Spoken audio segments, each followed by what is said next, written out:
Bien, empezamos el tema 10 con medios y documentos de cobro y pago al contado.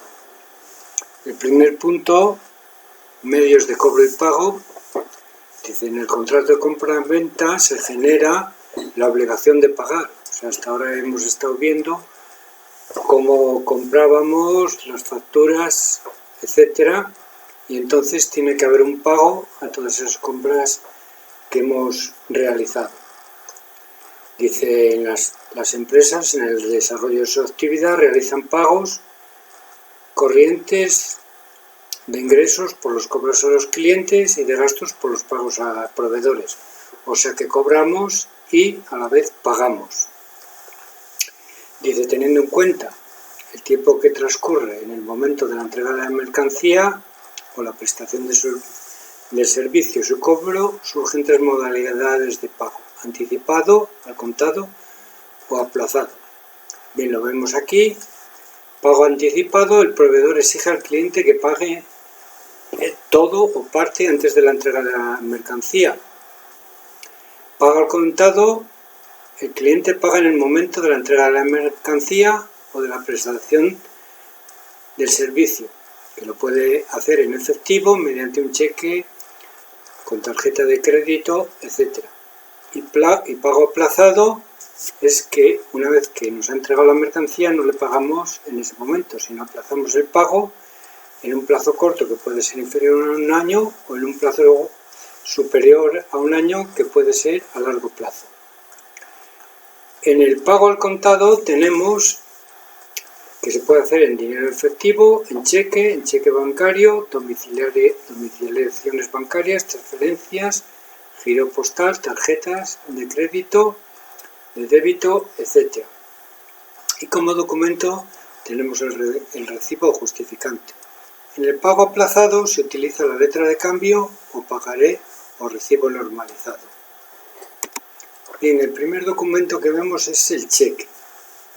El cheque es un documento utilizado como medio de pago, por el cual una persona, librador, o sea, el que extiende el cheque, ordena a una entidad bancaria, que la denominamos librado, en la que tiene depositados fondos, que paga a una tercera persona la cantidad de dinero, que la denominamos beneficiario o tomador. Ahora lo veremos más adecuadamente. Dice: el cheque está regulado en la Ley 19 de 1985, denominada Ley Cambiaria y del Cheque. Dice: la firma de los cheques, cuando se abre una cuenta corriente en un banco, te registran las firmas, o sea, te las digitalizan en una cartulina para poder comprobar que es tu firma. Dice: cuando se expide un cheque, la firma del librador, vemos el librador, o sea, la persona que extiende el cheque, debe ser autógrafa, o sea, de puño y letra, e identificable con la firma de control que tiene el banco abierto. Bueno, las cuentas corrientes que pueden haber en un banco son el modelo individual: el titular puede disponer libremente de los fondos; indistinta o solidaria: esta está abierta en nombre de dos o más titulares y cualquiera de ellos de forma independiente puede disponer de los fondos con una sola firma; y conjunta o mancomunada: está abierta a nombre de dos o más titulares y podrán disponer de los fondos si firman los mancomunados o las personas o titulares de la cuenta. Bueno, aquí tenéis un caso práctico que podéis ver con la solución de que nos indica cada tipo de cuenta que está abierta. Bien, personas que intervienen en un cheque. Bueno, pues como hemos mencionado antes, el librador. El librador es la persona que extiende el cheque. O sea, que, por ejemplo, nosotros abrimos una cuenta corriente en un banco y nos dan un talonario de cheques. Si nosotros rellenamos un cheque a favor de otra persona, nos denominamos librador. El librado es el banco donde tenemos la cuenta corriente abierta. El tomador o tenedor es la persona que va a cobrar ese cheque. Y aparecen otros dos conceptos más, que son el avalista, que es la persona que garantiza que ese cheque se va a pagar.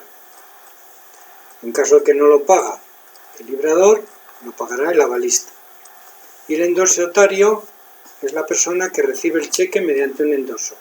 Por ejemplo, esto quiere decir, yo recibo un cheque de una persona por 1.000 euros a nombre mío, para cobrarlo yo, y yo debo esos 1.000 euros a otra tercera persona, y en vez de pagarle, lo que hago es endosarle el cheque. O sea que a partir de ahora sería el endosatario el nuevo tomador o tenedor de ese cheque. Bien, aquí vemos detallado, librador, persona que extiende el cheque, librado, banco en el que el librado tiene la cuenta corriente, tomador, persona que recibe el cheque, o sea, el que lo va a cobrar, avalista, persona que garantiza el pago del cheque en caso de que no lo haga el librador, y el endosatario, persona que recibe el cheque por traspaso del tomador, siendo este ahora el tomador del cheque. Bueno, clases de cheques que nos podemos encontrar.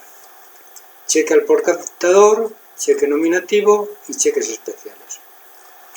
El cheque al portador, este cheque lleva escrita la indicación al portador. Lo veis aquí, al portador.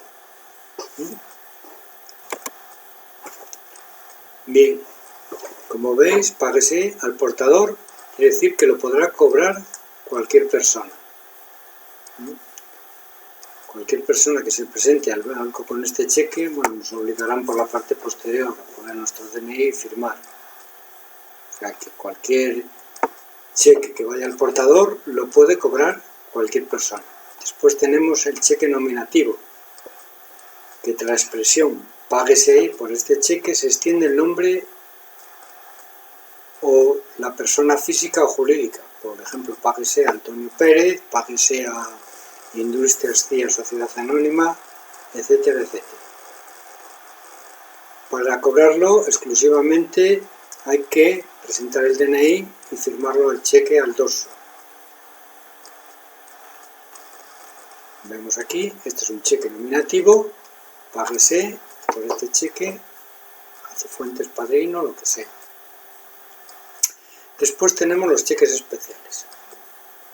Cheque cruzado es aquel cheque que es cruzado en el anverso con dos rayas transversales y paralelas por el librado o el portador con el fin de evitar que pueda ser cobrado por personas distintas a aquellas a cual favor se extendió.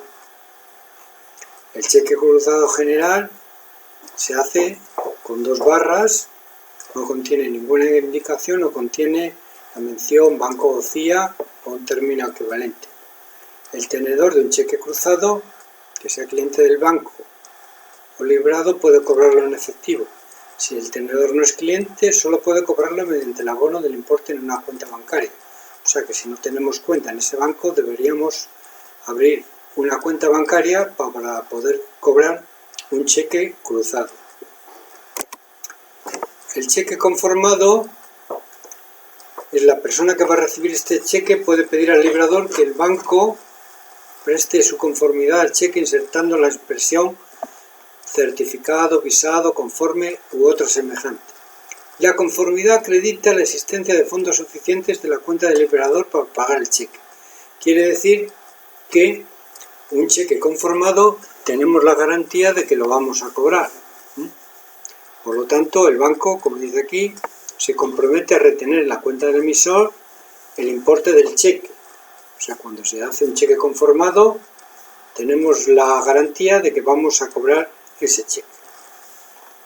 El cheque bancario puede suceder que cuando una persona va a realizar un pago, el cobrador le exige hacerlo mediante un cheque bancario para asegurarse que cobrará esa cantidad.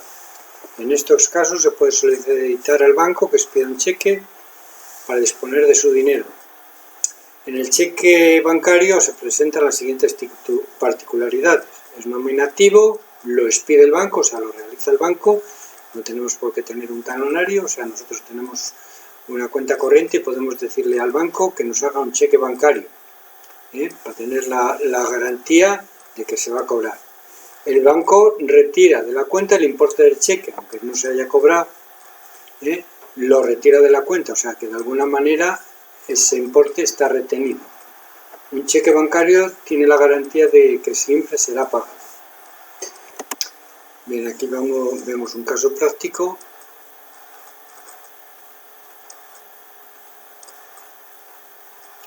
Bien, y por la parte posterior del cheque podemos encontrar dos figuras más, que es el aval y el endoso. El aval garantiza el avalista el pago del cheque. O sea, un aval es la persona que va a garantizar el pago en caso de que no lo haga el librador.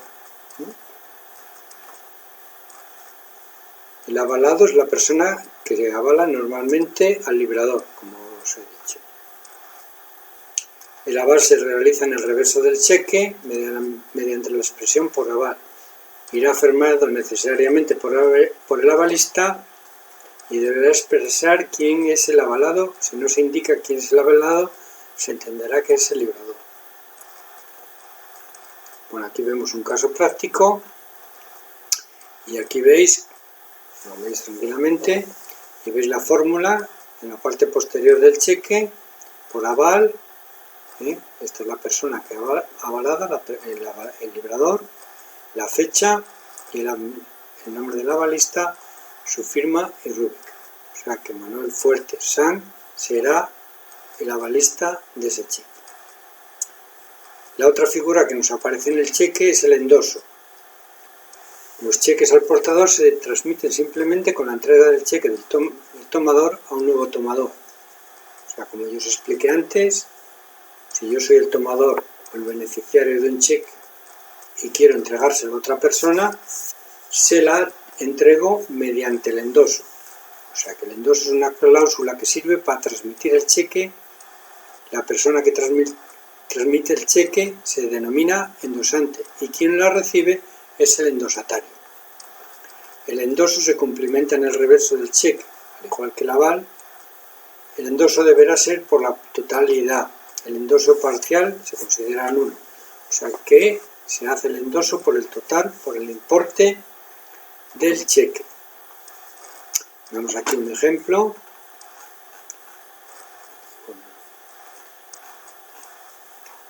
Vamos a ver el endoso. Bien, aquí tenemos un caso práctico de un endoso. Nos dice Saúl Fuertes Sanz, que en este caso será el librador, extiende un cheque para cargar su cuenta corriente de Bankia, que es el librado, y saldrá una cuenta que tiene pendiente con repuestos lastres, que en este caso será el tomador, o sea, quien va a cobrar el cheque, o sea, que será a favor de repuestos lastres. El día 17, repuestos lastres, endosa el cheque. En este caso, repuestos lastres es el endosante a favor de suministros PIN, que es el endosatorio, que será en realidad el que lo va a cobrar. Dice, bueno, pues vemos cómo está realizado el endoso por la parte posterior del cheque. Dice, páguese a suministros PIN, que es el endosatario, con domicilio en tal, con fecha, y el endosante, que es repuestos lastre, quien era el primer tomador del cheque. Firma y rúbrica, importante en un cheque. ¿Cómo se complementa un cheque? Bien, en principio se pone la cantidad que se cierra entre almohadillas para que no se pueda consignar otra cantidad. Páguese por este cheque, puede ser al portador o nominativo, y la misma cantidad pero en letra. La fecha y, muy importante, la firma, porque sin la firma no se va a cobrar.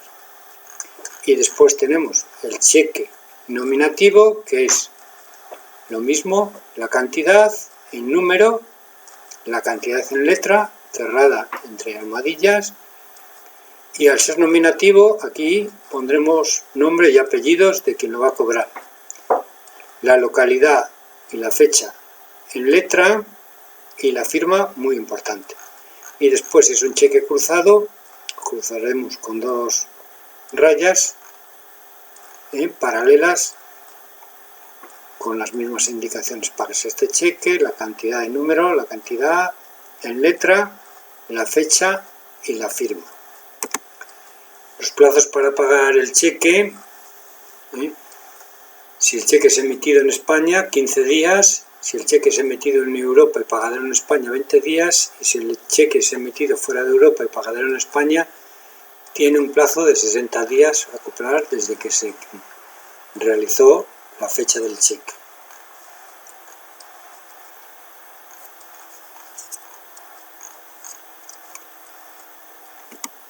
Bien, aquí tenéis una serie de situaciones en las cuales veis las diferentes formas que tenéis de la situación y la solución de cada una de ellas. Las leéis. Bien, el siguiente documento que vamos a ver es el recibo, que es el justificante de que hemos pagado. El recibo es el documento que emite la persona que cobra una cantidad y que entrega a la persona que paga como justificante. O sea que nosotros vamos a comprar algo, pagamos y nos extienden un recibo como justificante de que hemos pagado esa cantidad. Se suele componer de dos partes, aunque ahora al estar informatizado ya no existe este tipo de recibos, pero bueno, si alguien todavía hay algunos serie de comercios que tienen este modelo. Está formado por la matriz, que se escribe de forma abreviada lo que lleva el recibo, o sea que se forma dos partes. Esta es la matriz y este es el recibo. El recibo es el que lleva al cliente que ha pagado como justificante. Y la matriz, como veis, es una copia de lo que es el recibo un poquitín más abreviado. Y simplemente van numerados correlativamente. Recibí el nombre de la persona, la cantidad en letra, por el concepto, que sea por el cual se ha realizado la venta o la compra o lo que sea, el justificante del recibo. Y después la fecha y en la parte 7 la cantidad en número. La firma de la persona o del encargado. Y aquí más o menos se repite lo mismo. Esta parte, que es la matriz, se la queda a la empresa y esta parte se la lleva al cliente. Veis aquí un caso práctico y veis cómo está complementado el recibo, como yo os he comentado anteriormente. Bien, hasta aquí la primera parte.